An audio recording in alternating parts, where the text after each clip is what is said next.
YouTube, so I kind of want to cut out the initial stuff. Hi, YouTube. I'm on Facebook, and I'm just going to get going with my introduction. My name is Lisa. I'm a parenting coach. If you go on my website, it's BratBusters.com. You can see my free behavior board. It has 2 sections in it, one for toddlers, one for 3 and above. That's completely free. If you want the boot camp courses, the sale ends tomorrow morning. We've got our Black Friday sale going, 25% off until tomorrow morning at 9 a.m. Pacific time. So that's my time. But what else? Oh yeah. If you want to work with me one-on-one, that's coaching. And I do have a big wait list for that, but I'll get to that eventually. If you want to look at our podcast, it's called BratBusters Parenting Podcast. Now we just finished doing our 7 podcasts in 7-day series. If you go on YouTube, it's in a playlist. My daughter told me that. So I never know what she's doing. She tells me what's going on here. So I'm just going to look at it. I'm curious now. Yeah, so the all of our lives are saved. All of my lives are saved in YouTube, and also the podcast. So, okay, I'm just going to look for BratBusters. Oh, I see. Okay, BratBusters. So I'm just curious. Otherwise, if I don't do it right now, I'll forget. So, oh, it's a playlist. Oh, I see. Okay. So the playlist is Calm Leadership Parenting. It's a series of 7 videos and a podcast, and it just takes you through all of our basic information. So if you're new to BratBusters, it's a good place to go to get all the basic information. And podcasts, I don't listen to a lot of podcasts, actually. I haven't got into that yet. Thank God, I do enough stuff online. But yeah, evidently, podcasts are a lot easier to digest because I got to get into that when I'm driving. I just don't do that enough. Okay, so let's get going with your questions. Someone said, do you have advice for teachers? Absolutely not. I have so much respect for teachers, but I've never taught, so I have no experience with that. And teachers it's a business, and I teach parenting. Very different. A lot of stuff crosses over, but a lot doesn't. So yeah, like timeout, behavior board, not a behavior board, but a reward chart for good behavior works fantastic in schools. Total disaster at home. I hate timeout, hate reward charts at home. That's personal. So yeah, there is some crossover. A lot of my clients are teachers, principals, and child psychologists. I couldn't do their jobs. And, a lot of them struggle with parenting. It's personal. It's just different relationships, right? Alabama. Hi, Victoria. Do you have video examples of your behavior board? Do I? Well, I think the free behavior board probably goes into it. There's examples in there. So I don't know if we actually have videos of examples. I'm not sure about that, to be honest. You can literally Google BratBusters behavior board, and they might pop up. Yeah, that's what I would do. Actually, I'll do that right now. Google BratBusters behavior board. Do I have any videos? Oh, yeah, I got tons of videos. So just look up, when you Google it, go into videos, not the all section, go into videos. There are tons and tons and tons of videos. So yeah, lots of videos. I've done thousands and thousands of videos. I think my daughter puts out 2 a day. And before she started working with me, I was doing 1 a day. So I've been really hard on social media now, especially TikTok. And yeah, so I put out, there's got to be thousands of them by now, but about 3 years, I think I've been going hard on social media. Before that, not so much. Okay, I love to know what inspires you to share parenting advice. Any books or mentors do you? Oh, all my teachings come from kids. So yeah, no one inspired me to do this. The kids told me, teenagers told me, you got to teach this stuff, Lisa. So yeah, I don't know anything else out there, so I'll never critique anything else. If I'm critiquing something, it's the big picture stuff, and I don't know who's teaching it. I haven't got a clue who's out there. Why would I? I stay in my lane. If I want to know something about kids, I go to kids and teenagers. So yeah, and I love talking about it. I never, ever, ever thought I was going to do this. I started volunteering in daycare centers when I was 11 years old. What a weird kid, eh? And I was always good with kids. And the daycare ladies used to ask me, how do you do that? You're goofing around with them, but they respect you. I didn't know how to answer that, but I was a leader even then. So, and then I just volunteered for decades. And then it was the troubled teenagers. They're the ones who said, you got to teach this stuff, Lisa. And then it took me several years after that to do it. I just didn't. Actually, it was funny because I did a career counseling course, 5 days. It was 8 hours a day for 5 days. And it was intensive and very expensive. And I did that, decide where I wanted to go with my job after the kids were growing up and that.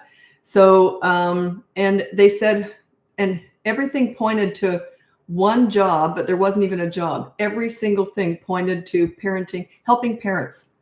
That was, and they said there isn't even a job with that. So they didn't, there was nothing else that came up in my career counseling advice. It's just helping parents. Isn't that weird?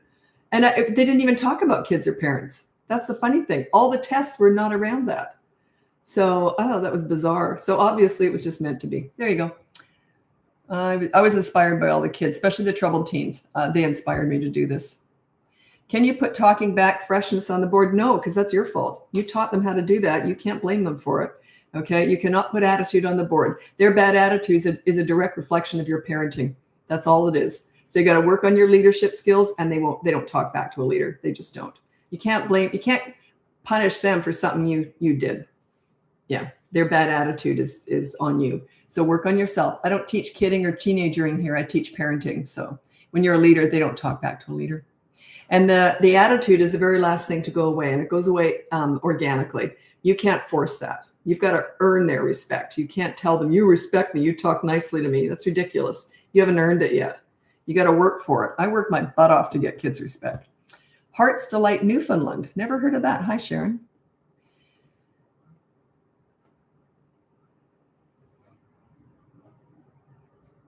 Okay, some questions I just skip because I need to ask so many questions to move forward with that. Now, I don't know why no one's coming on. If anyone's on YouTube watching me, can you put a comment or get in the chat? Because sometimes the chat doesn't work on YouTube. So I just want to make sure I'm on YouTube. Sometimes it looks from my perspective like I'm on YouTube, but I'm not. So can you just let me know in the chat because there's only like 5 people there, and yeah, if you can comment. Anyway. I always tell my daughter, you must be a grandmother. You are raising a child. No, daughter, you are raising a child. You are raising an adult. I don't understand that, Sharon. How do you get respect from your children? Set yourself up as a leader. You give respect to get it. You don't demand it, you command it. Okay. So just keep watching. There's no one sentence I can tell you. It's leadership parenting. That I call it calm leadership parenting. You're calm during the storms. You're crazy during the rainbows when you're playing with them. But yeah, it's a whole bunch to it. So if you want to know the basics for all this, we just finished our 7 podcast series. If you go on my YouTube channel, it's on there. It's in a playlist, and it's called sugar. I forgot what it's called now. It's called Calm Leadership Parenting, and it's in the playlists on YouTube, BratBusters Parenting YouTube channel. All those 7 podcasts are in there. I might leave YouTube and come back in and see if it works, because no one's commenting, and usually I get a lot of comments in YouTube. So even though I don't get a lot of people there, because it's like my smallest platform, but I still usually get a lot of comments. So I'm going to end the YouTube live and start again. Oh, here, now people are coming in. Okay, sorry. I'm listening and I have 2 littlies for, okay. Sorry. Some people I just wanted to make sure you're here. Okay. But sorry about that. Thank you. So this is from Sarah. I can't ask you to comment and then not answer your question. Wouldn't that be, oh, thanks for the question. Anyway, back to Facebook. So I made myself laugh. Okay. I'm listening and have 2 littlies, 4 and 2-year-old, was never really parented as a kid, so I'm struggling but doing my best. No questions yet. Happy to listen. A lot of people repeat what was done to or with them as parent, which makes sense. I was parented. My mom was a leader. She let more go than I would, but she was a leader. My dad was a pleaser, but he bowed to her. So, and it went like this. My dad, if I went up to my dad, Daddy, can I please have this? He would have said, sure, sweetie pie, you can have anything you want. But then he learned to say this. Oh, wait a minute. Let's check with mom. And I went, oh, never mind. So I still had a leader. I've never been yelled at. I felt very respected, very heard. So yeah, that's kind of how I raised my kids. Anyway, just switched to YouTube from Facebook. Oh, okay. So I'm going to scroll ahead on Facebook here to make sure you're still here, because people come and go in these lives. So I have a 2-year-old. This is Dean, 2-year-old that acts out a lot. I work a lot and I'm not always around. Any advice? And just do the best you can when you are around. You can't do anything from afar, especially with a 2-year-old. So you have to be there. They're in the present moment. Everything is about now, right here, right now. So you use consistent corrective action. Check out my free behavior board. If you want the toddler course, my courses are on sale right now. That ends tomorrow morning. So you might want to check the boot camp course out for toddlers if you're interested. Just goes into more detail. And literally you can Google anything. If you want to know anything about toddlers or tantrums or anything, just Google BratBusters tantrum, BratBusters teenagers. I have thousands of videos. Okay. So I have a lot of videos. I talk a lot. Can you give examples on how to practice being a leader? That's the pool story. If you Google BratBusters pool story, I can't tell it again. I've told it thousands of times. I just can't. If you Google BratBusters pool story, it'll pop up. I deal with bad behavior, then I let it go. I drop it right away. And then I focus on the good kid. My goal is always to make them feel good when they're with me. When you make someone feel good, they do good. It's just the way it is. If they feel bad, they do bad. I don't focus on bad behavior. I focus on the good kid. Okay, that's how you're a leader.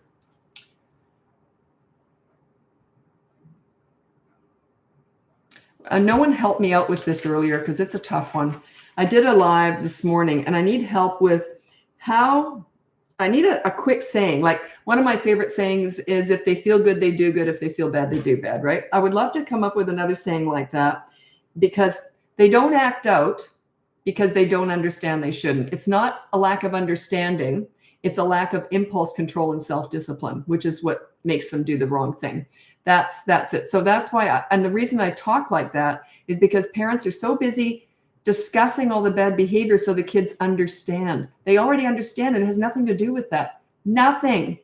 You understand you shouldn't eat junk food. Do you do that sometimes? It's a lack of impulse control, lack of self-discipline. You know you should never speed when you're driving. Do you sometimes speed? Yeah, it's a lack of discipline. I'll let you see. So it's never understanding. Once past the age of like 2.5, they kind of know right from wrong. They just instinctively know right from wrong, right?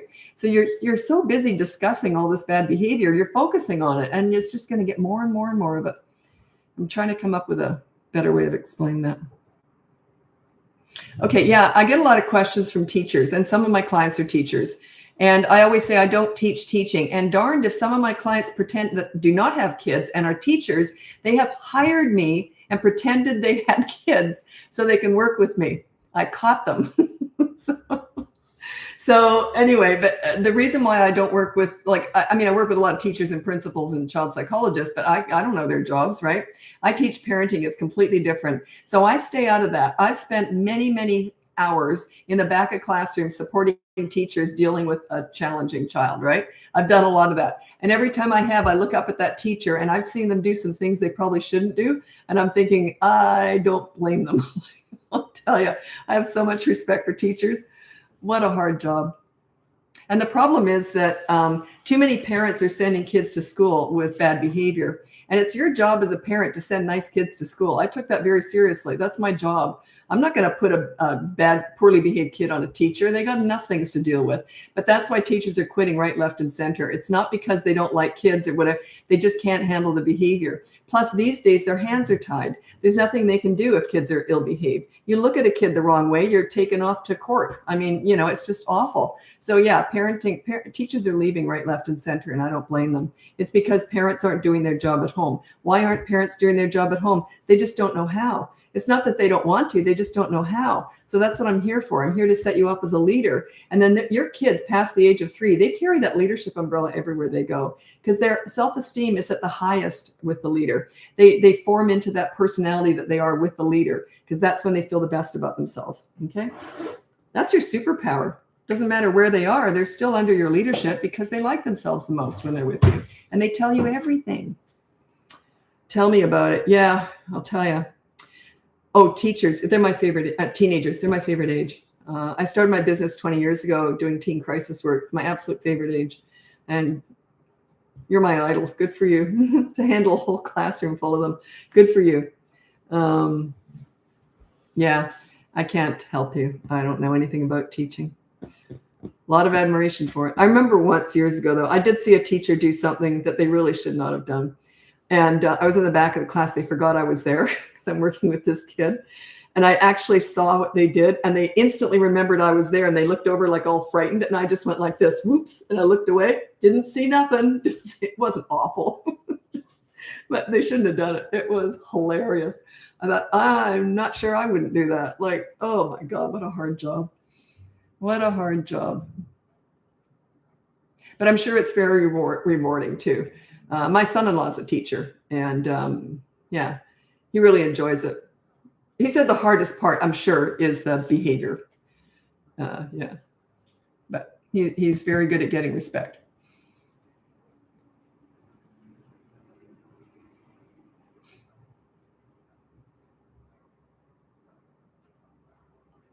Okay. I won't read the whole thing. This is Tamara. So you've got 4-year-old that doesn't whine much, but when she does, crying is often involved. Like, I don't want to when needing to wash your hair. What's the best? So she goes, I don't want to. And I would say, well, I don't either. But, it's got to be done, sweetie. And then just wash your hair. Just follow through. So, but she's 4. I might say, well, do you want to go in the shower? And decide that ahead of time, not in the moment. Ahead of time, you say, look, you don't like having your hair washed. I understand that. But I don't like doing dishes. So, there's certain things we have to do that even if we don't like them. It's just life, right? She's 4. So then I would say, I'll tell you what, from now on, is there another way you want to do it? Do you want me to get one of those, what are those called? The crown things that you put on their head and it prevents water from going into their face? Do you want me to try that? Do you want me to wash your hair in the kitchen sink? You can lay across the counter and I can wash it that way. Do you want me to wash and then no water gets in their face? Or do you want me to wash your hair in the shower? I'd ask her advice and then say, because in other words, it's going to be done. We can just decide ahead of time how it's going to be done. But if she can't decide, then just do it how you got to do it. But bring her into it. She's 4. Yeah, I do take questions in my lives, but I throw a lot of other stuff in because all the questions are around discipline, and that's not what I'm about at all. I'm about connection with kids, playing with them. Play and fun is their love language. Connect with your kids. If you're not connected with them, I don't even recommend you discipline them. I think it's mean. Discipline should be about maybe 1% of parenting. Connection should be 99%. So yeah, play with them. How to deal with a partner that's inconsistent. You want me to help you manage an adult? Yeah, I don't really do that. But what I do say is you say to them, look, let's just make a deal here. For 3 weeks, we'll parent my way. If it doesn't work, then we'll do it your way. Flip a coin. You could start with their way. So say, are we in? That's fair enough, right? That's a fair. So that was Kay on YouTube. How do you deal with a child 2.5 refusing to poop on the potty? Okay, it's usually a boy, by the way. I won't get into why, it's kind of graphic. But anyway, it's usually boys who don't want to poop on the toilet. Sometimes girls, but almost always boys. So what I do is there's 3 reasons why they won't poop on the toilet. One is splashback, one is a cold butt, and the other one is the hanging phobia. They don't like the feeling of hanging and the tugging on their bum. So what I recommend you do is hike up the heat in the bathroom. That solves the cold problem. When it comes to splashback, buy one of those little porta potty things, and they can sit in there, and you can put toilet paper in the bottom of it so they can feel it. And then that also prevents the hang phobia. So the poop hits the bottom of it before it's left the body. So they don't have that tugging feeling. So yeah, sorry, it's a bit graphic, but there you go. So why do boys are more likely? They got more equipment down there with the splashback. Said I wasn't going to mention that, but I've talked about it before. So yeah, give that a go. Just over here winging it, are you, Shannon? That's kind of life. Life's messy. We're not out for perfection. I'm telling you all the ideal stuff to do, but yeah, you're not going to be perfect at it. It was easy for me because I invented all this stuff. So I've been doing it since I was 11, basically. This is how I've treated kids since I was 11 years old, when I was babysitting and volunteering in daycare centers. So yeah, at 11. What a weird kid, eh? I was just born a mother. I found this all really easy. You don't want to take advice from someone who didn't find parenting easy. Like, that doesn't make any sense at all. It was the most fun time my whole life, and I found it easy. I managed to get respect with all the kids I worked with, teenagers, whatever. I earned it, though. I worked for it.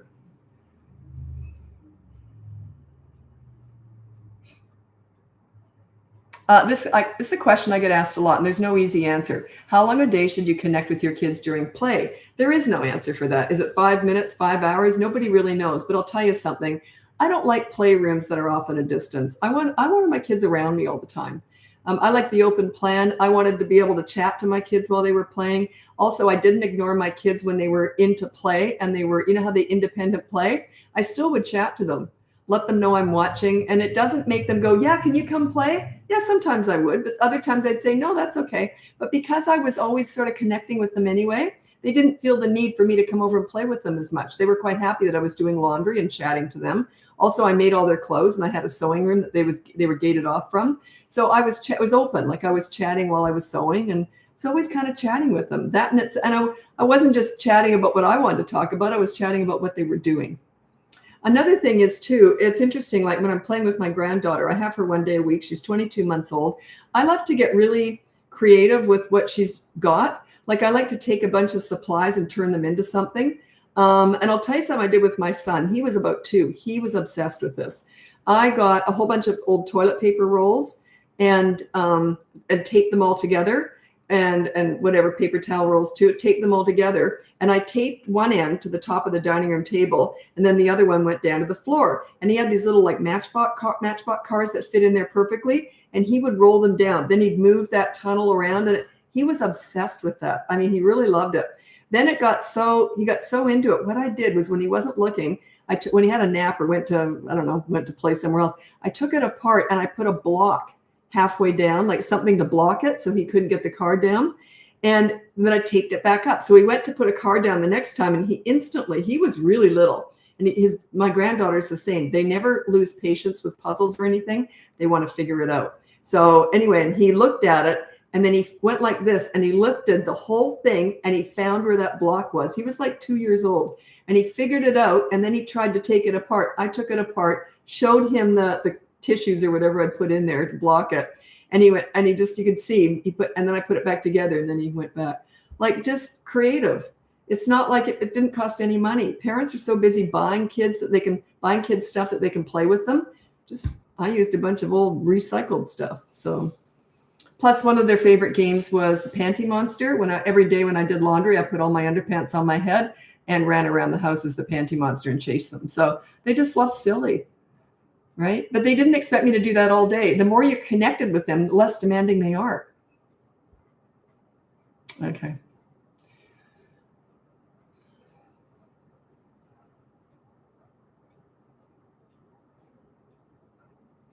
Oh, you got 2 under 2? I got nothing for you. It's just physically exhausting. Sorry. It's just physically exhausting. You got 2 under 2. Yeah. It's temporary though.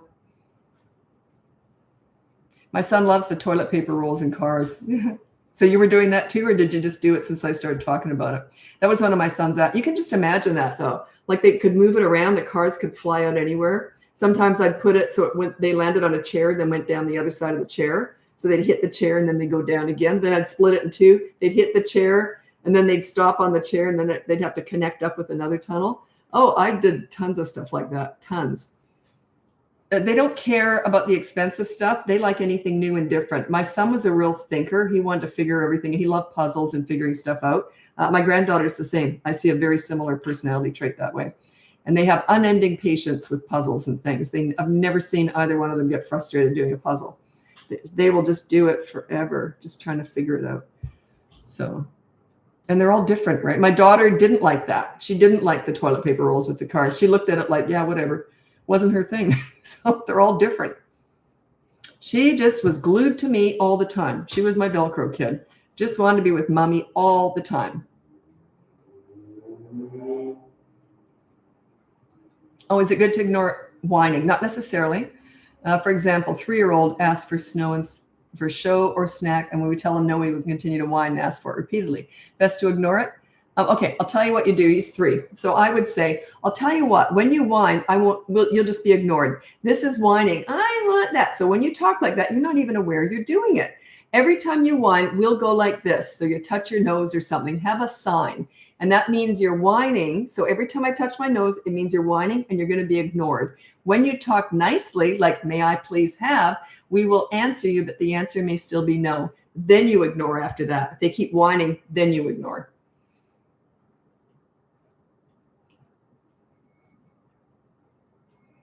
You're very welcome. Gian? I'm sure I've said that wrong, sorry. How else would you do that? How else would you say that name?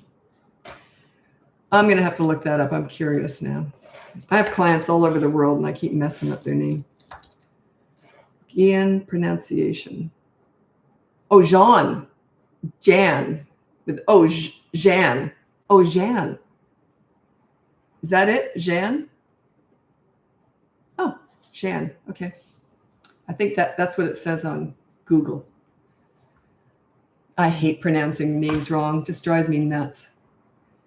Like I just feel so rude when I do it. But so this is Maya. I bought your boot camp today. By the way, the sale ends tomorrow morning on the boot camp courses. And I just finished our behavior board. Okay, it's interrupting others while speaking. It's a tough one. I do put that on boards, but it's a tough one. Something I can add. My 4-year-old has a very hard time waiting his turn to speak. I'll say, hold on, your dad is talking, and he'll take that opportunity to finish his sentence instead of waiting his turn. He's constantly okay. It is a tough one. Here's what I would do. I would say from now on, because it's kind of like whining. They're not even aware they're doing it because it's such a habit. So when he interrupts the first time, I would say no interrupting on the board. Okay. But be careful with that. Make sure he does get attention afterwards. Like you can't just have him never interrupt and he's never allowed to talk because you're so busy talking, right?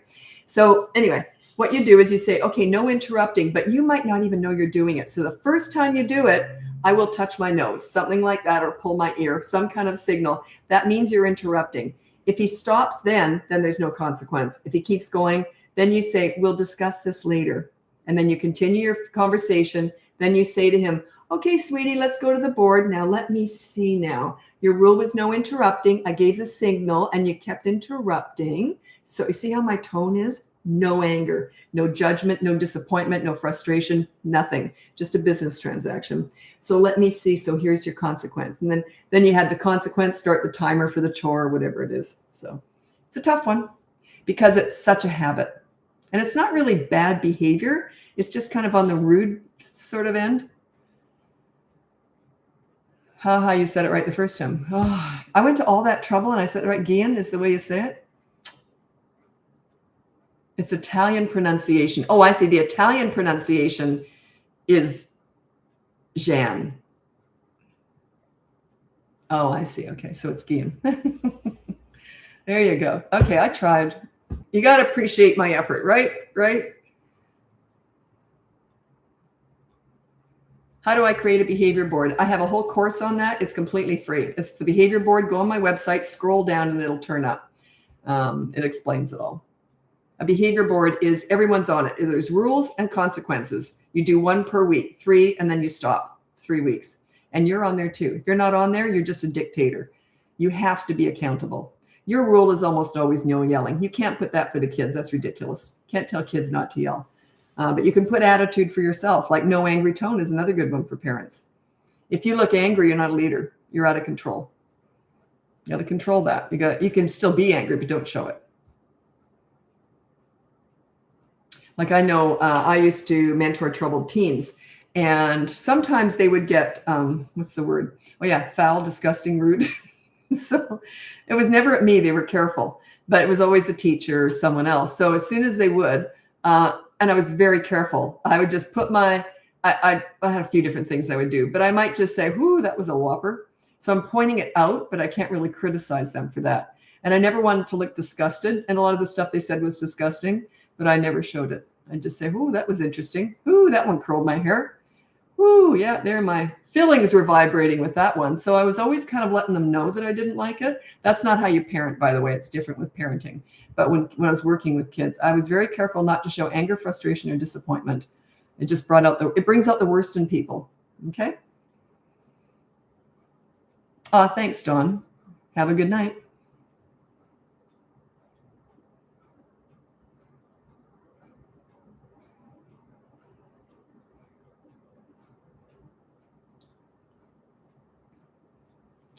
I probably shouldn't tell this. My daughter, she's listening. She'll go, oh, Mom, I have no filter.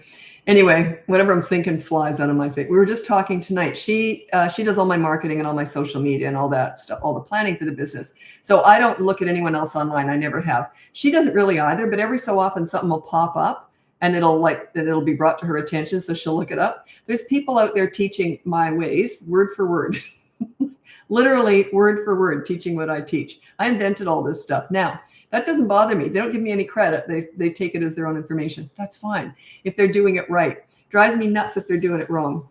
So yeah, I never look at anyone else online. I'm very careful. I stay out of that. But yeah, so be careful with that. If someone else is teaching this, I did invent all this stuff. So yeah. As long as they're doing it right, that's fine. Take credit. Just make sure you get it right.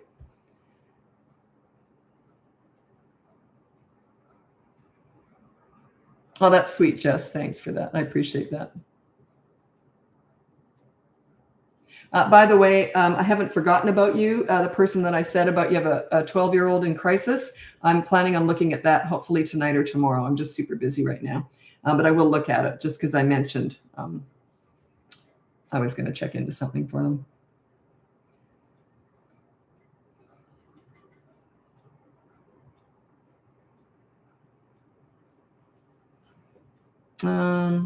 Okay.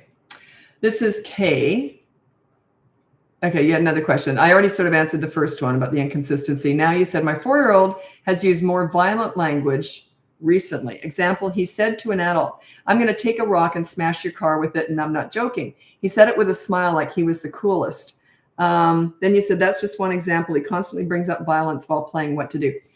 I don't know where he gets that from. Now he's 4. He must get that from somewhere, and there must be a payoff for it. Does he have older kids that he looks up to, maybe cousins or neighbors that he's hearing this from? I'm assuming you don't allow him to have violent video games. But yeah, who's he getting this from? Now, also, if you're a leader, they just don't talk like that because he's old enough to be under your umbrella. When you're a really calm leader, they look up to you. You're like a mentor to them, and they carry your leadership umbrella everywhere they go. They're not influenced by others. If you're not a leader, they're very vulnerable to peer pressure, which is what that could be, bullying, the drug dealer on the corner, the internet, the Kardashians. They're very vulnerable, right, to every other influence out there because they are desperately looking for a leader. Children instinctively need, crave, and want a leader. So you want that to be you.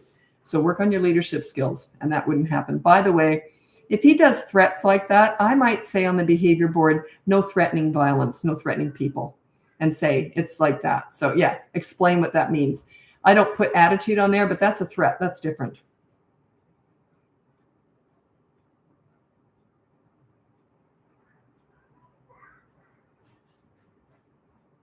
Whoops, I got to move on. Sorry about that. Anyway, I'm moving over to TikTok, not TikTok. I'm moving over to Instagram now, and then I'm going to go to TikTok after that. I'm on YouTube the whole time. So if you want to follow me on Instagram now or on YouTube, where I am the whole time I'm doing a live, that's where all my lives are saved also. You can do so. If not, check out my website. It's BratBusters.com. You can get my free behavior board. My courses are on sale until tomorrow morning at 9 a.m. Pacific time. You can look into coaching. There's a big wait list, but I'll get to you eventually. And our podcast, we just finished the 7 podcasts in 7 days series. It's literally it's a playlist now on our YouTube channel. And it's the Calm Leadership Parenting series. It's all the basics of all this stuff, okay? I haven't listened to those. I've listened to some of them. I really like them. It's funny because I don't usually listen to podcasts, and I never listen to myself. I hate doing that. But anyway, one day I was listening to, this is a few months ago, I was listening to one of my podcasts, like that my daughter and I do. And I thought, that was great. That was brilliant. Then I listened to another one and I thought, ugh. Probably shouldn't say that, but that's why I'm not in marketing. But yeah, I thought, ugh. So I guess some are stronger than others. But the second one, I just thought was boring. I always try and be interesting, but yeah, the second one, I just thought that was boring. Anyway, it struck me as kind of funny. But I like all these. I know what's in them, and they were all good because we're getting really good at refilming if we don't like something. So yeah, we just toss what we don't like. But yeah, they were all, I like them all. Anyway, I'm moving over to, pardon me, what is it? Instagram right now. If you want to follow me over there, welcome. Sorry, YouTube, I'm just pushing buttons here for a second. And Facebook just hit 600,000 yesterday. I meant to thank people. I forgot. That's my smallest platform is Facebook. YouTube doesn't count because it's not social media. It's a search engine. Okay, I'm on Instagram now. I'm just going to wait for people to turn up. They turn up fast on Instagram, so it should just be 30 seconds or so.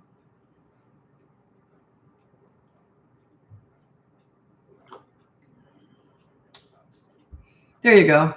Always got an 8-year-old uncle. That's why we try to limit screens, but his uncle watches TV and video games a lot. I would talk to that 8-year-old and talk to the parent about that if you can. Just say, look, but still, it's still up to you. Still up to you. Are you taking questions? I do. I just don't answer them all. I just pick and choose because I like to throw other stuff in. Also, I'm always on 2 platforms. I'm always on YouTube and social media. YouTube is a search engine, and then I'm also on a social media platform because I go from Facebook to Instagram to TikTok. It's my smallest to my biggest platforms, social media platforms. Anyway, welcome to the live. My name is Lisa. I'm a parenting coach. If you go on my website, it's BratBusters.com. You can get my free behavior board or my bootcamp courses if you want the next level up. They're on sale until tomorrow morning at 9 a.m. Pacific time. Keep pointing to myself. I'm Pacific time. Anyway, so it ends tomorrow, 25% off. Now, coaching is one-on-one with me if you want to work with me, but there's a big wait list I will get to eventually. And also the podcast we just finished today it's called Calm Leadership Parenting Series. It's a playlist on our YouTube channel. It's all the basic information of BratBusters. So it's a good place to start. Okay, if you want to learn how to be a leader, that's where I would send you. So it's called Calm Leadership Parenting. It's in the playlists of the YouTube channel. I don't know where else she's going to put it. She said she's going to also put it other places, but the best place to listen to watch our podcast, they're all on YouTube. And if you want to listen to it, I don't know if the series is actually listed as a playlist on a podcast platform. I don't know how they work. My daughter does all that. Okay, so let's get going with your questions. And we normally do 2 podcasts a week, every Tuesday and Thursday. This series was something that we thought was important to put out there. Just because all the basic information, right? If you want to know anything about parenting that I talk about, you can literally Google BratBusters anything, like BratBusters allowance, BratBusters potty training, BratBusters anything. I got thousands of videos, so it's a good resource. And also, even in the podcast, you can literally look on, like in the YouTube, you can look up a topic in there, and it'll pop up. A podcast will pop up. Because we've done them for a year now, and we do 2 a week. So there's quite a few on there now.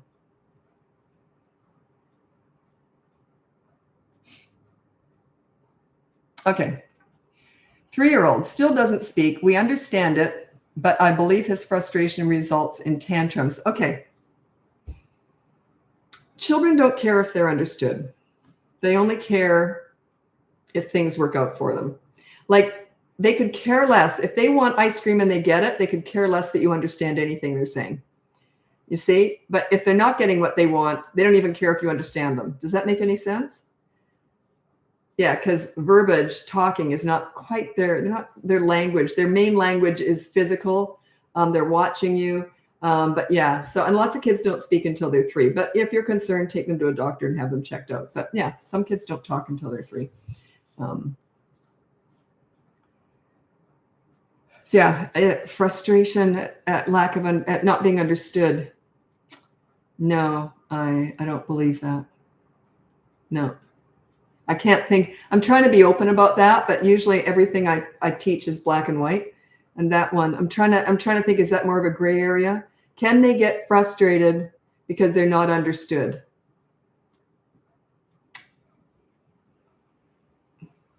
I don't think so. I don't get how that. I'm just thinking from a 3-year-old's perspective. I don't think they give a hoot.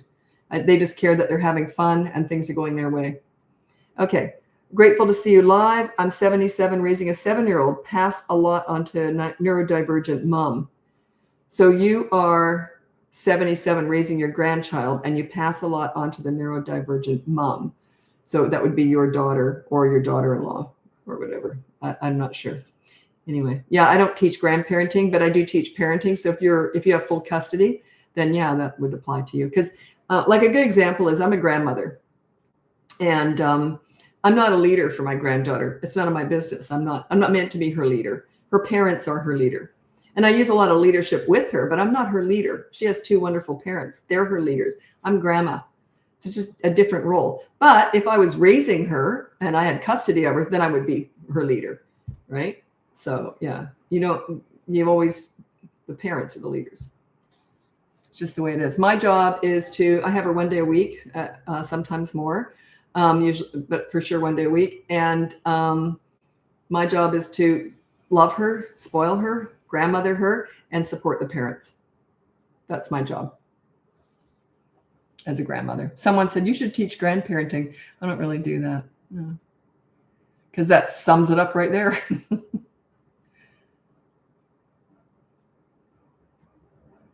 Okay. I have a question. Have a 4-year-old 2 weeks of your behavior chart of no hitting. Okay. 2 weeks of your behavior chart of no hitting. Okay, so you've gotten the behavior board no hitting. You've had that up for 2 weeks. Okay, I'm assuming. Okay, problem is at school he is hitting, throwing, running away, threatening. Any advice? Yeah, let the school do whatever they do, but they could also report to you just a quick, yeah, thumbs up or thumbs down. If he hit, thumbs down, right? Just let you know if they can, just a quick message, but don't get into a conversation. They're busy. They got 30 kids they're looking after. So, but anyway, just have a quick report to me kind of thing, and then tell them you're trying to fix it. And they're usually quite grateful for that. Then when he gets home, say, let's go to the board. Okay, you hit at school, so here's your consequence. If he's a serial hitter with one particular kid, you can say, I'll tell you what we're going to do. You've been hitting little Jeremy every day this week. So what we're going to do, we're going to pack up your, I don't know, whatever his favorite activity is, could be a PlayStation or whatever. We're going to pack it all up. I've already talked to his mom, and we're going to let him play with your PlayStation and all your games this all weekend. That's what I would do. So in other words, you've been mean to him all week. Now you're going to be really nice to him and let him play with your PlayStation all weekend. Yeah. Then what I also like to do, but it depends, right? So this is a depends. But also what I like to do is usually invite that kid back with the PlayStation, and then the kids can play together on Monday, if possible, after school. And sometimes they become friends that way. So that's sometimes, if they're a serial hitter with one kid, that's what I like to do. A list of consequences, go to the free behavior board. It's on there. And don't get caught up in what the consequence is. That's not the important part. It's very, very unimportant, to be honest. Yeah, it's the consistency and your calmness through it all. That's what makes it all work. I feel like I'm forgetting something. I don't know why. I don't know why.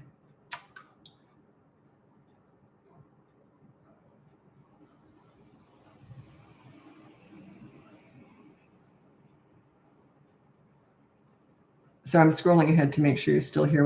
There's a lot of questions I had to scroll through.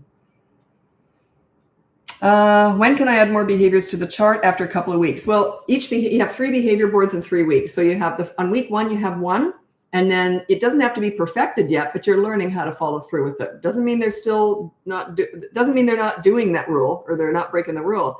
Just means that you've got a momentum with it. Week 2, now you got another board with more rules, like different rules. Then by week 3, a 3rd behavior board. That's how it goes. Just check out the behavior board, the free course that I have. It's on my website. Go to BratBusters.com and scroll down. You'll find it. It's how to get started with all this stuff. That's where it's the behavior board. It also has a section on toddlers, and it's completely free. The courses are not free, and they're on sale till tomorrow morning at 9 a.m. Pacific time, if you want more. But yeah, it's the consistency. There's no one perfect consequence. Everyone thinks there's it's like saying, I want to lose 50 pounds. What's the perfect food to eat? It's not like that. It's a whole system, right? So it's the consistency. Someone asked about spitting. Yeah, that's an easy one. It's one of my most successful things I teach.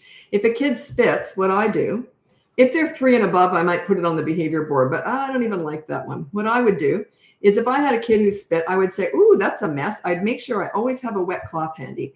And don't make it warm and lovely. Make it cold. You know what I'm saying? Don't make it painful.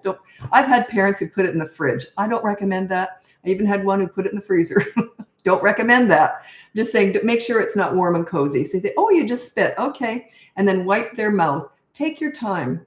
Wipe their face. Oh, what do I see now? Oh, a little bit there too. And then wipe the floor wherever they spit. Okay. They hate that. No one likes having their face wiped. And then when you get older, you're going for facials. So go figure. It's not quite the same, but you know what I mean. When can I start applying takeaway consequence? You mean the consistent corrective action? About 16 months. At 12 months old, up until about 15 months, you're just using redirection. So they do something naughty, you say no, and then you say, let's go over here and do this. You know, you're redirecting, diversion, whatever you want to call it. What if they don't watch TV? What do you take away? That's on the behavior board. You take something that they use every single day that they like. If you don't have anything to take away, you invent leverage. I've talked about that a lot. Do I really want to talk about it again? The reason I don't like talking about it is because I'm worried that parents will go straight to that. And I don't like to, it's a last ditch attempt. If you've got nothing to take away, you invent leverage. I'm just going to look it up, see if I've got. But it's one of those things. It works beautifully, but I don't want you to start there.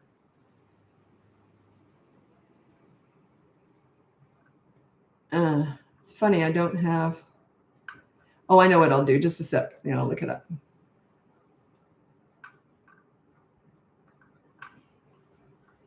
It's interesting. I don't see it on there. Good. And I'm glad. Yeah. I don't even know if it's on the behavior board, but yeah, inventing, I'll tell you what it is. So let's say you've got an 8-year-old and they've done something naughty, and then you do the first consequence and they won't do it. You say, okay, you got 15 minutes to empty the dishwasher, and they don't do it. Okay. Then you say, I'll tell you what, and you got nothing to take away. They don't like screens. They don't have a favorite toy. You got nothing to take away. So what you do is you invent leverage. You say something like this, and I don't like starting with this. Remember, this is a last ditch thing if you've got nothing to take away for the second consequence. You say, I'll tell you what, we were going to surprise you tonight by going to the arcade, but now because you didn't do that consequence, now you're going to stay home with me and your dad's going to take your brother and sister to the arcade. Whew, that's inventing leverage. You invented something to take away. You were never going to go to the arcade, but now you're going to. You're going to take the other kids there. So yeah, that's inventing leverage. See, it's hard. And then they'll say, but if I'm good tomorrow, can I go? Say, no, it's going to be a surprise. You don't owe them that. That's ridiculous. You do not owe them that. Otherwise, it's all goes out the window. It means nothing. So yeah, you invent leverage. You tell them you were going to do something. You got to do it with the other kids. Or if you only have one kid, just say, we were going to surprise you by going to the arcade tonight, but now we're not going. Yep. But like I said, don't start with that. Oh, that's sweet, Emily. You said, have implemented the leadership style in our home, and it's made life so much smoother. Would love some advice on how to help my 9-year-old daughter who is super emotional suddenly. Well, you make sure she can tell you anything and see what she says. Now, also, don't show a lot of pity and sympathy when kids are telling you their problems. You show understanding and empathy. You go, gee, that would be frustrating. I can see that. So then you problem solve with them and you say, what do you think is a good way to deal with that? Start problem solving. You want to toughen your kids up for life, okay? It's a war zone out there. We had a lovely home life, but I always told my kids, when you come home, everything's lovely. We had a great family. We laughed all the time. And then when they went out in the world, I said, it's a war zone. So good luck with that. So I really wanted to toughen my kids up. And so I tried to empower them. And so just say, show understanding and empathy. If she doesn't say anything, just start playing games with her. It's that indirect ear. Does that make any sense? No. It does in my head. Indirect ear means if you can't get information out of them, you just say, do you want to play a game? Start playing a game, and that's when stuff comes out, because you're not looking at them. Also, a lot of stuff comes out in the car because you're busy driving. It's because you're not staring at them. So what's bothering you? It's a little bit confrontational. So, but yeah, if you're driving, you're looking outside, it's easier to talk. And also if you're doing a game, it's easier to talk when you're doing something else, like driving or playing a game with them. So yeah, you'd want her to open up. But I also want to toughen her up by saying, well, let's figure out what to do about that. Okay. Have you tried this or maybe that? Or have you got any ideas? Or yeah, you want to toughen your kids up. You want them to be problem solvers. Neither of my kids ever whined or anything. And they were real problem solvers because I raised them with this. So was I. No, that's not true. I was more of a whiner and a complainer. My mom sort of wasn't as tough as I was with this stuff. She let more go than I would. But yeah, I was still a good problem solver. I was very independent, and I was a good problem solver. Oh, a classroom assistant? No, I teach parenting only. Everyone who works with kids has a different job. Like a child psychologist couldn't teach a teacher how to teach. A parenting coach can't teach a child psychologist how to child psychology. A lot of those people are my clients, but parenting is different. So I only teach that. I stay in my lane. I've never been a teaching assistant. I've never taught. I've never done any of that. So I would never teach it.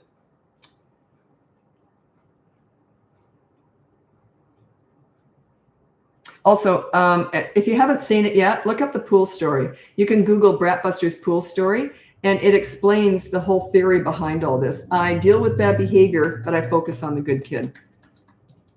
I'm very, very strict about that. There's no way I would discuss bad behavior.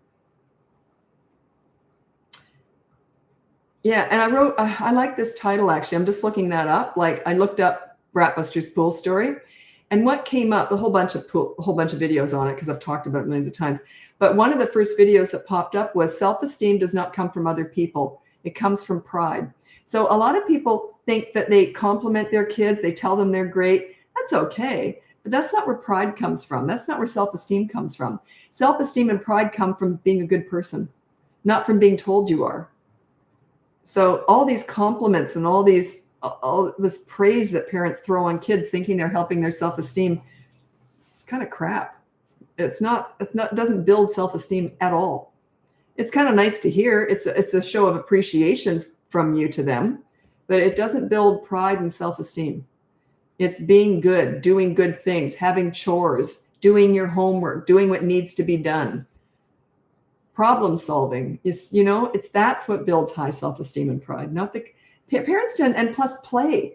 Enjoying your children makes them feel great about themselves. You don't just entertain your children. I see this all the time. Parents say, well, how do you connect? Or I do connect. And they'll say, I took them to Disneyland and they went all the rides. That's not connecting.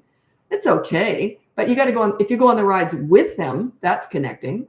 It's doing stuff with them, not entertaining them. Here you go do that. I'll be on the sidelines. That's not it. And you always connect in their world. So that also builds self-esteem. If your parents really wallow in you and enjoy your company, that increases your self-esteem.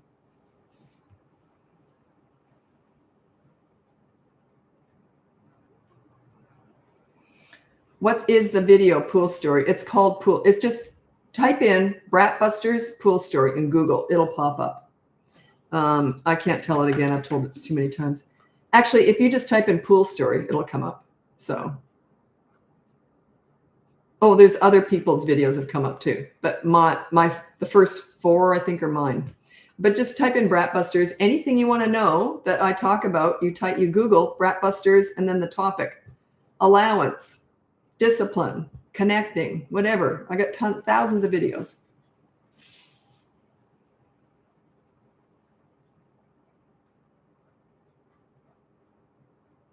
Oh, where am I? Am I on Instagram? I think I am. Yeah, I think I am. Sorry, my time's running out. Yeah, it is. I've got to go over to TikTok now. If you want to join me over there, it's BratBusters Parenting. If not, check out my website. It's bratbusters.com. You can get my free behavior board, my courses, the sale for the courses, 25% off, Black Friday sale, ends tomorrow morning at 9 a.m. Pacific. So you've still got some time to get the deal on those. And then you can look into coaching if you want to work with me one-on-one. I do have a big wait list, but I'll get to that eventually.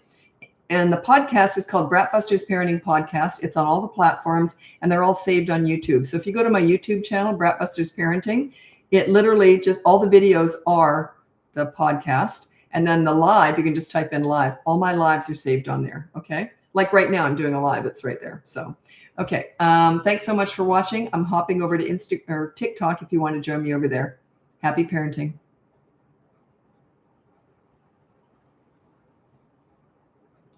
I feel like I was all over the place with that live. I don't know. I ended up on Pro. That's not me. That's the ads they run.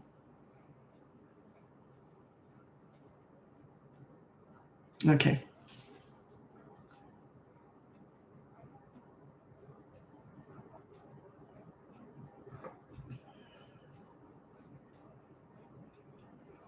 Oh, good question. I can't answer it, but I'm going to read it. Is it normal for kids to go through regressions? For example, my 4-year-old is typically very easy, but for a few weeks she was whiny, resistant, mean, etc. But now she's almost back to normal self. That's usually triggered by something. So it can happen, but it's usually triggered. It's not organic. Something must have happened, generally. Okay. Anyway, okay, I'm just waiting for people to turn up, and then I'll introduce myself on TikTok, and I'm always on YouTube when I'm doing a live. So I don't sleep in my hats or shower with them on, but I wear these hats a lot in winter. They're just so cozy. I never used to wear hats until probably 3-4 years ago. I started wearing them. Now I'm always in a hat. It's so easy. Just killing time waiting for people to turn up.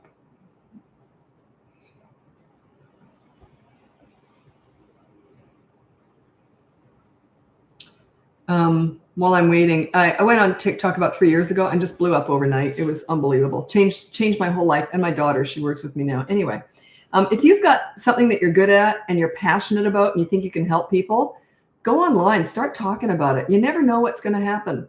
I was already running my business anyway, so for the last 20 years. But anyway, yeah, share what you're good at. Everyone's good at something.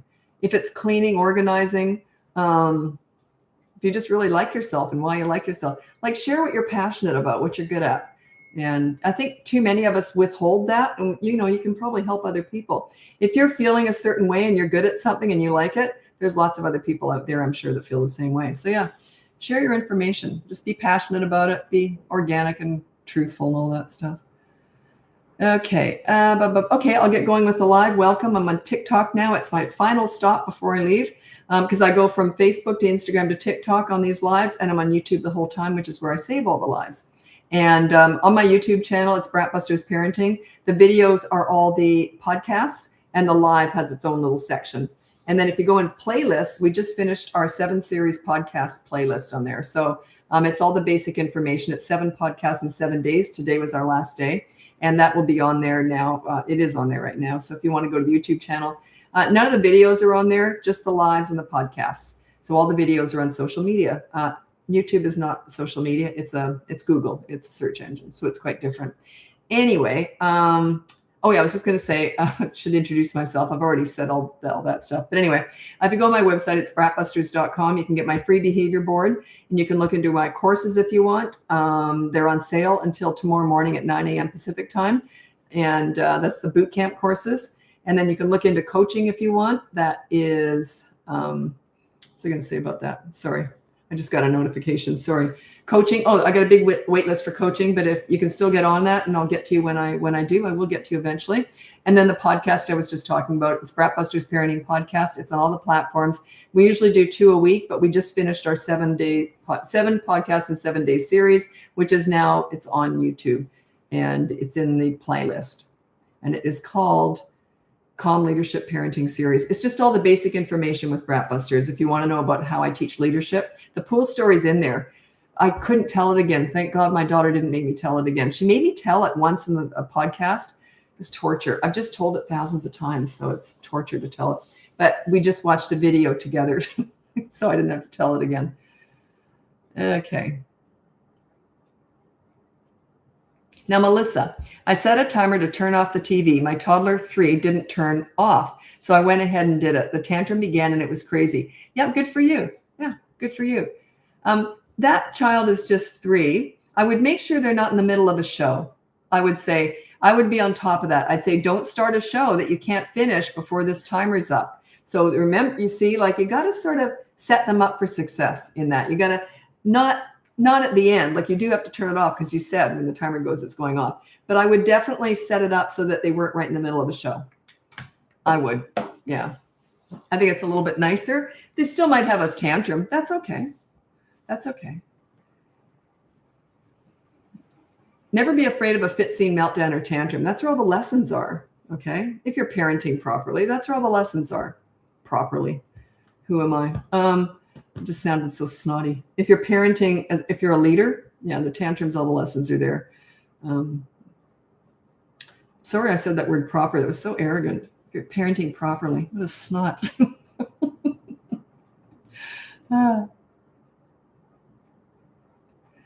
What if the fit doesn't stop? Well, it can't go on for years. I mean, usually a tantrum can go anywhere from like 1 minute to 1 hour, 2 hours. The longest I ever heard was 5 hours. And I think the kid was about 8.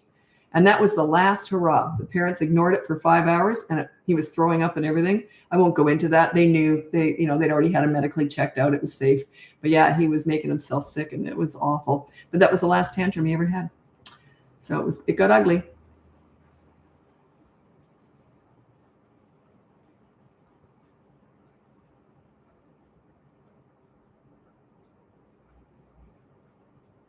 And also look up how you handle tantrums, because you do ignore them, but there's a way of doing it. So check it out. And also, if you're not connected with your kids, playing with them, enjoying their company, because play and fun is their love language, don't ignore a tantrum. Don't even discipline them. It's not fair. The connection is way more important than the discipline, way more important. So it should be like 99% of parenting is the connection, the bond that you have with them. So if you don't have that, don't discipline, don't ignore tantrums. It's not fair. It's just mean at that point. But if you're connected, that's how you parent. Did you understand why I was kicking myself for saying proper parenting? Do you understand why that was so snotty? What an idiot I am. How do I know what's proper? I'm just teaching you what's worked for me. It was so stupid. Anyway, I kick myself for that. I've never said that before. If you're doing it, if you're doing it the proper way, like my way is the proper way, it's just so snotty. That would really get on my nerves if someone said something like that to me. It's so arrogant. Okay. How do you go from hard discipline to soft discipline? I don't know what you're talking about. I don't use those terms, so I don't know what you're talking about. You can just keep watching and yeah.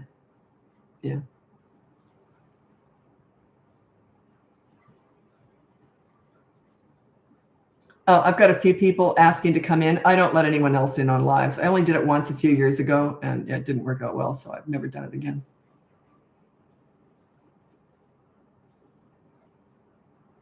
Good question. This is Erica. When would you remove child from fun, and how long do you remove them? So that's consistent corrective actions with a toddler usually is when I use that term, removing them from the fun or remove fun from them. Maybe for a minute, maybe for a half hour. Depends what it is, how old they are. If it's a toy they've been hitting with, I'd probably put it up where they can see it, but maybe even for the rest of the day, because I don't want them hitting the kids again or anyone with that again. So it really depends on the situation. And then someone said, I don't know where it was. Someone said, well, where did that pop up? It popped up somewhere. And they said, well, isn't removing them from the fun timeout? Because I hate timeout. I can't stand it. No, it's nothing like it. Timeout is always done alone. Removing them from the fun, you can take them with you, right? But that's the pool story. I removed that kid from the pool, but he wasn't standing in a corner all by himself. That's ridiculous. I was chatting with him and connecting with him.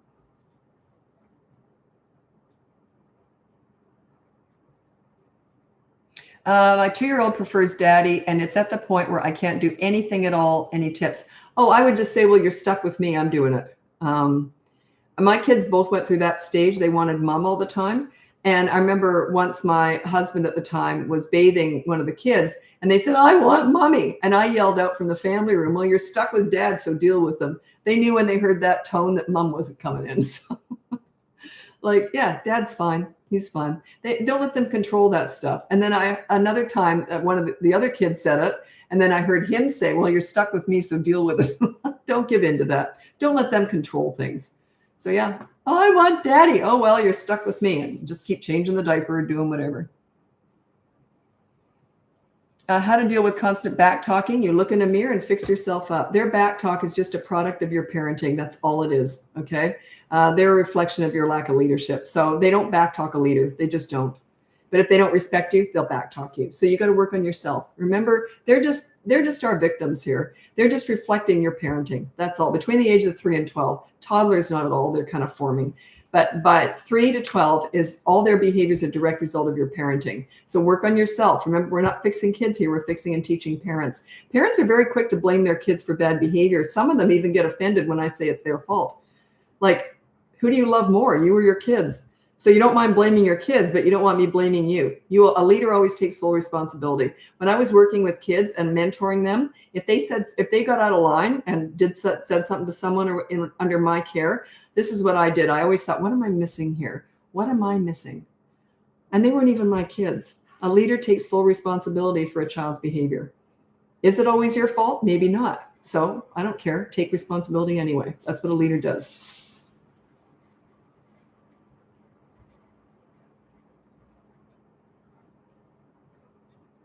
A 7-year-old has a hard time focusing and listening to directions at school. What should I do? Does he have chores at home? That teaches them how to focus on things they don't like doing. So it's good practice for schoolwork.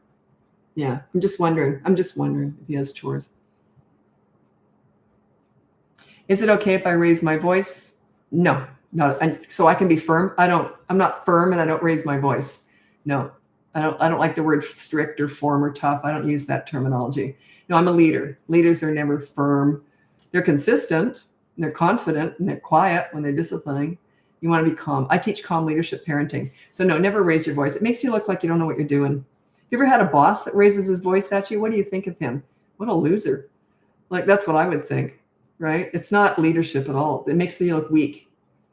Yeah, I wouldn't respect someone who raised their voice at me. No, I've never been yelled at. And I've never yelled or raised my voice. Oh, unless they're going to walk in front of a car or something, then I would scream. But other than safety, no. My 4-year-old won't listen. How do I correct this? You correct yourself. Remember, they're just a result of your parenting. So he doesn't listen because you're not respected yet. You got to work on your leadership and then he'll respect you. Thank you. You've taught us so much. Excellent. Auntie Shay.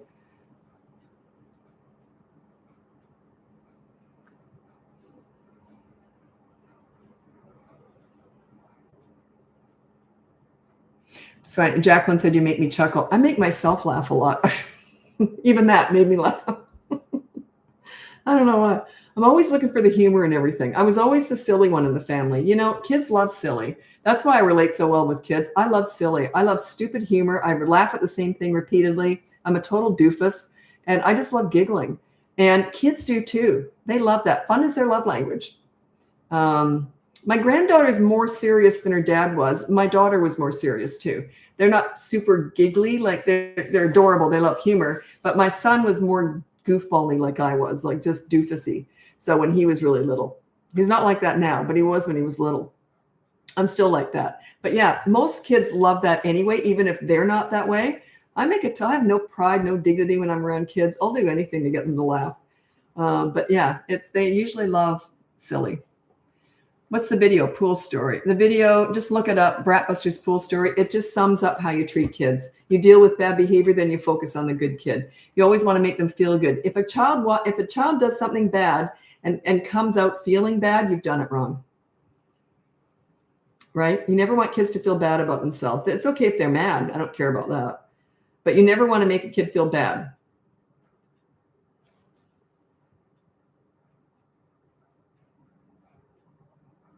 Oh, my kid gets mad at me when I'm fluffy. You mean silly?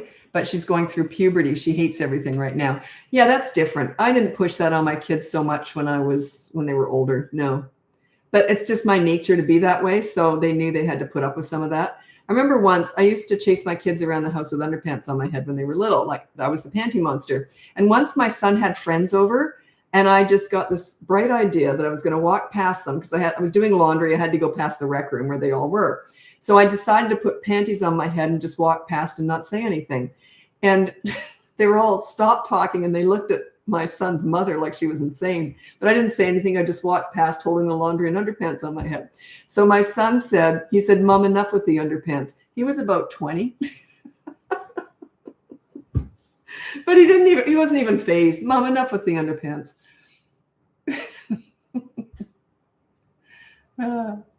See, I crack myself up.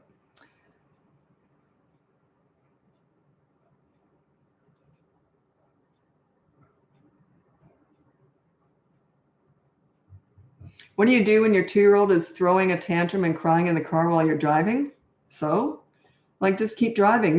They couldn't be more safe, I would assume, as they're strapped into a child seat. So, yeah, I don't quite know what you want from me. Do you pull over? You could pull over. I wouldn't get them out of the seat, though. I might just open up the car door and stand there. It's important that they see you ignoring that tantrum. But I might just stand there, or maybe something's bothering them. Are they just mad? If they're just mad, I'd just keep driving.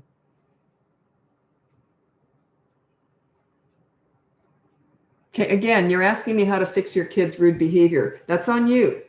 Okay, their rude behavior is a reflection of your parenting. Work on yourself, not your kid. We don't fix kids. They're your victims. They're your victims of your parenting. That's it. Okay, so you fix yourself. I never got disrespect from kids because I was a leader. They tend to look up to leaders. It makes them feel good. And kids also, when you're a good leader, they have a voice. If they don't like something, they'll discuss it with you. And believe me, I am accountable. If I do something kids don't like and I agree that that was wrong, boy, I'm going to make it up to them. They get to punish me. I'm accountable. That's what leader is. A leader is accountable.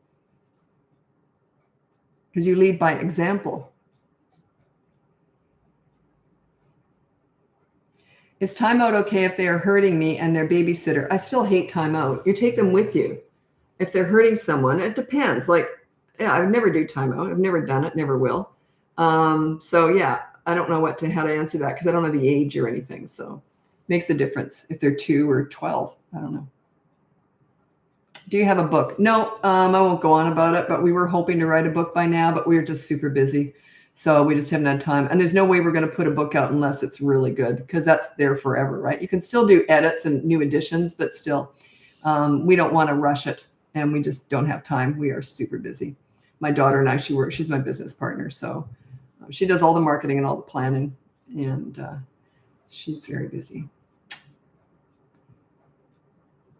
If you want to know where to start with all this, just go to my website. The free behavior board is the training wheels with all this stuff. And also another place to go now, we just finished it today, is if you go on my my YouTube channel, BratBusters Parenting, and you go in the playlist, it's called Calm Leadership Parenting Series. It's 7 podcasts on how you get started with all this. It's all the basic information. So it's a good place to start. We just finished that today. That was my daughter's idea. She does all the planning. She just tells me what to do, and I usually do it. She's very good, though. She's very hardworking. She's a workaholic. I'm not. So she has to pace me out so she doesn't wear me out. Because I'm 65. I'm going down the other side of the hill, right? So I'm just trying to, and sometimes people will say, what's your goal at the gym? Because I work out every day. And I say, I'm just trying to hang on to anything I've got. That's all I'm trying to do. You're just trying to hang on to anything you've got when you're my age. Do you make adjustments on consequences for speech delay kids? Are they cognitively delayed or just speech delayed? You know, that there's a difference there, right? I don't make any adjustments if they're just speech delayed. And then if it's cognitive delay, then that would be coaching. I would have to assess the situation. Okay, thoughts on bargaining? You mean threatening?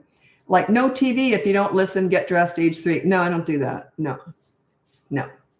That's threatening. And I don't do threats. The behavior board isn't a threat because they're in on it. I'm not threatening. It's just the behavior board. Yeah.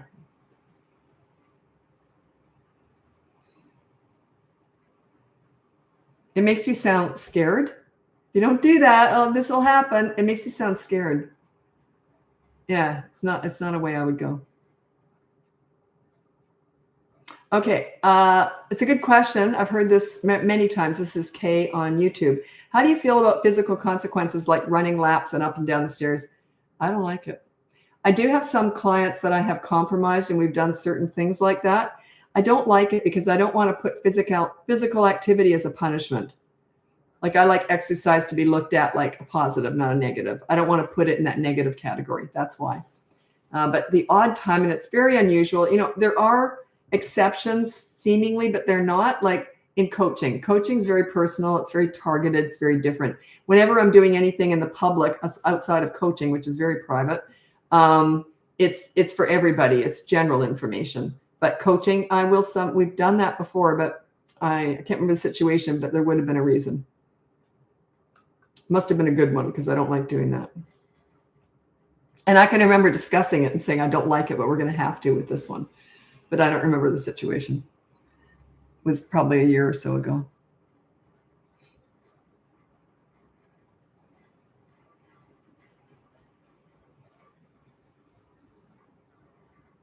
Can I calmly remove them and send them in their room with the door open as a punishment?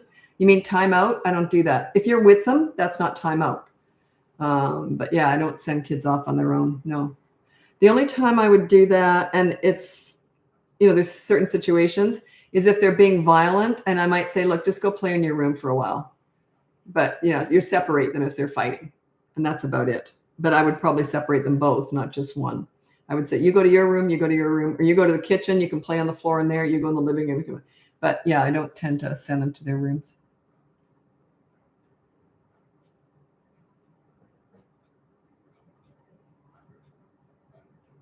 How to handle a runner. So you got a toddler who's a runner. There's 4 things they're born to do, or they're never going to do them. Okay, one is running, one is climbing, one is aggression, so they'll hit and kick, and the other one is tantrums. They're born, it's just in their DNA. They're either going to do those things or they're never going to do them. I was doing a live a few years ago, and someone said, my kid's got all 7. It's only 4. Anyway, so yeah, if they're a runner, I would just bring a leash with me. I would say, put a harness on them before you go out, and say, if you run, you're going to go on the leash. And do practice runs. Go somewhere where you don't need to go because it's going to get ugly. Okay. So let's say, okay, we're going to go so-and-so, and you don't care if you go anyway. So as soon as you go and as soon as they start to run, be ready to grab them and clip, and you keep them on that leash for the rest of that outing. It's going to be ugly. But it's a good lesson. It works really well. They don't want to be on that leash. And it's a safety thing. You know, It's like you strap them into a car seat to keep them alive. Why wouldn't you put them on a leash to keep them from getting flattened by a bus, right? Or someone grabbing them. Ugh. I remember I lost sight of one of my kids once, and it was my son, and he was about, I don't know, 1.5 or something. I lost sight of him, couldn't find him. It was just a total fluke. When I was turning around, he was right behind me, almost right between my legs. He was right there. Yeah, 2 times in one day. Hi, Tabitha. You weren't here earlier, I don't think. Were you? I don't remember seeing you here earlier because I remember saying, where's Tabitha? How'd you know it was 2 times in one day if you weren't here? I guess it's on YouTube. Anyway, Tabitha's a regular on YouTube, so I missed you today. No, I wasn't. Yeah, I know you weren't because I said that. Well, welcome.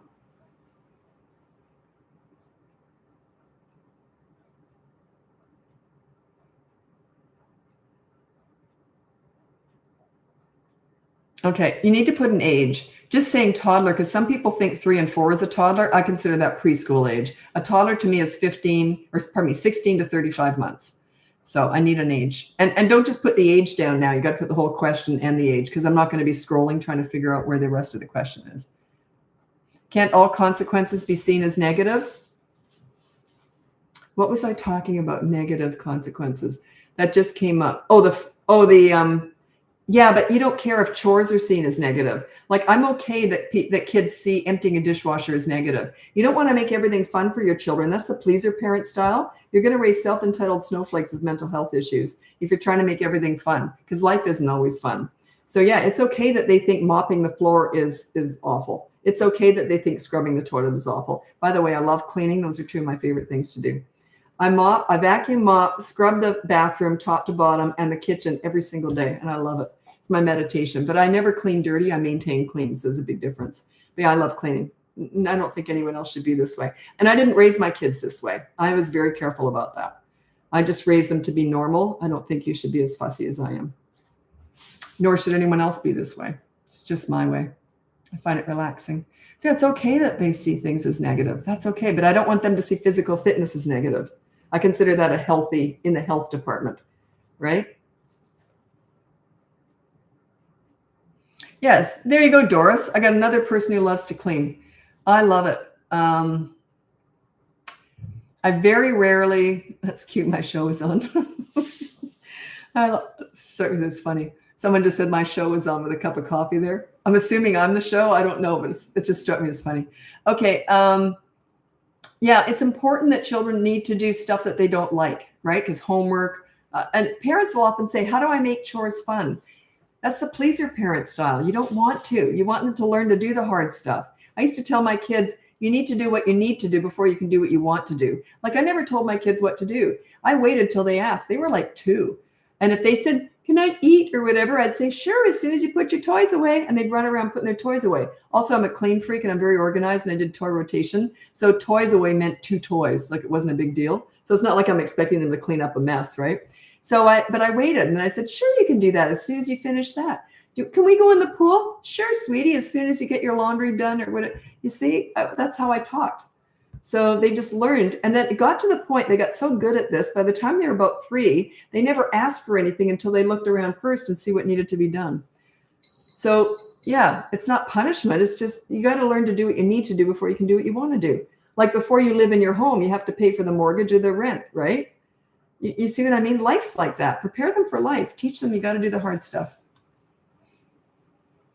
Okay, this is really typical. Someone said, I tried to discipline with chores and they loved it. It's not horrible if they don't hate the consequence, but it's just doing a good deed, okay? But there usually are certain chores that all kids hate doing. One of them is cleaning toothpaste out of the bathroom sink. They don't usually like doing that. Another one is cleaning the top of baseboards with a wet rag, and also take that wet rag, and they can also clean what are those things called? The tracks for the sliding door or the window tracks. They don't usually like doing any of those things. So they're not, and it's okay. They don't have to hate doing the chore, because it's still doing a good deed. You did something naughty, now you replace it with something good. Oh, thanks so much. I get a lot of really nice people say really nice things on here. I really appreciate that. I don't get a lot of haters anymore. And when I first went on TikTok, it was brutal. And I blew up really fast, and I had a lot of my competitors coming after me, like big time. And because I was a threat, right? They were nasty. So, I love all that stuff because I think, wow, I must be shaking things up. I took it as a real compliment. When I started mentioning that, they stopped, they pulled back. So it was really funny. But yeah, I don't get that as much anymore, but I used to just love that.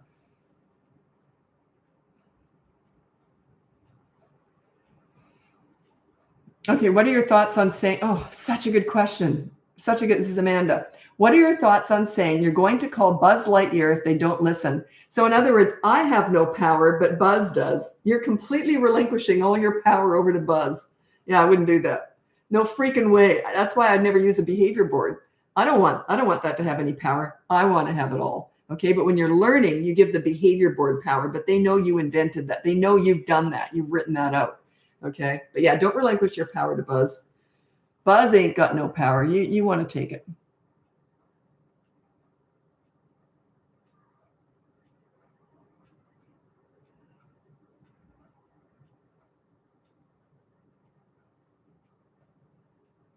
It is a good question, though. And it's one of those that it can work, but it's kind of like yelling and hitting. Not the same. It's not mean, but it's ineffective. It's not going to last for very long. And it doesn't make you look good. Okay. It'll backfire down the road because they'll figure out Buzz isn't coming. Do you know what I mean? They'll put it together.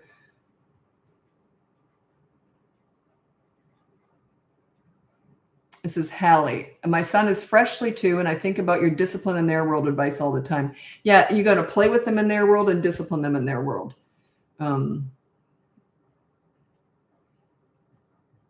What sort of punishment do you give yourself on the behavior board? A really good one is kid-led play for 10 minutes. So whatever they usually ask you to do and you don't do, like hide and seek or tag, then they get to tell you what they want to do. So kid-led play for 10 minutes. Or if you already know what they love, you just put that, like hide and seek for 10 minutes. That's a really common one. Oops, I'm running out of battery. Oopsie.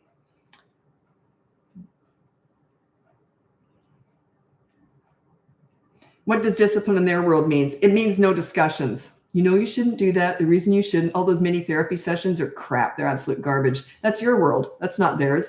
Their toddler is consistent corrective actions. Okay. And with three and above, it's the behavior board. There's a consequence. It's all the shaming and blaming and bullying by discussing all the bad behavior. It's garbage. That's not their world. It's your world. You want to talk about it. You want to talk about all their big feelings and big emotions around their bad behavior. It's mean. It's just nasty. Just get it over and done with. Oh, you did that. That was bad. Here's your consequence. Now, do you want to go play a game? Right? Get it over and done with like that. I call it hit and run, but you're not hitting or running. But it's just like a hit and run. Just get it over and done with. That's the pool story, right? The pool story says, I deal with bad behavior. Now I'm focused on the good kid. I want to make kids feel good about themselves. That's always my goal. If you're discussing bad behavior, that's where your focus and energy is going. You're going to get more of it, and you are dragging them down. You're kicking them in the self-esteem. You are lowering their self-esteem. It's mean. It's just mean. Yeah, discussing all these mini therapy sessions. I know they're trendy. I know. I've never looked at anyone else out there, what they're doing, but people tell me all the time that's what's being taught. And it's really trendy because the moms love that. Oh, we're discussing all the big feelings and big emotions because you probably didn't feel heard as a child. Okay. I felt heard. My kids felt heard. This is what leadership's all about. But I don't focus on the negative. I focus on the positive. Okay, I got to go. Thanks so much for watching. Check out my website, BratBusters.com. You can get my free behavior board. You can look into the courses. The sale ends tomorrow morning. It's about 12 hours away. 25% off on the boot camp courses, one for toddlers, one for older kids. You can look into coaching if you want to get on the wait list for that. It's really big. Sorry about that. I think it's leveling off a little bit. They told me to keep raising my prices, which I did. So it's still big, but it's not. It was really bad in the summer. I thought, how am I going to deal with this? But anyway. So anyway, there's a wait list that I'll get to eventually. And who I talked to last night on the live, if you're here tonight, I will hopefully get to that tonight because something came up in a live last night about coaching. So I will look at that tonight. Anyway, if I have time tonight. So, and also, what else? Oh yeah, the podcast, BratBusters Parenting Podcast. It's saved on YouTube and you can listen to it on all the platforms. We just finished our Calm Leadership Parenting series. It was 7 podcasts in 7 days. That is now on a playlist on YouTube. So you can watch that if you want. Yeah, my daughter just did that today. because we just finished them today. And the podcast is usually sent out every Tuesday and Thursday. It's on all the platforms. My daughter and I work together and we do the podcast together. She does all the marketing and all the planning. And we're mother and daughter #1, then we're best friends, and now we're business partners. So it works out really well. But it's the only thing we do together. She does her role. People think she works for me. No, we work together. Believe me, there's no boss in this business at all. So yeah, we work beautifully together, but we don't ever work together except on the podcast. So we love doing it. Anyway, thanks so much for joining me. I'll be back again tomorrow, hopefully. Oh no, I won't tomorrow. I can't tomorrow. Anyway, thanks so much for watching, and I'll hopefully be back on Wednesday. Happy parenting.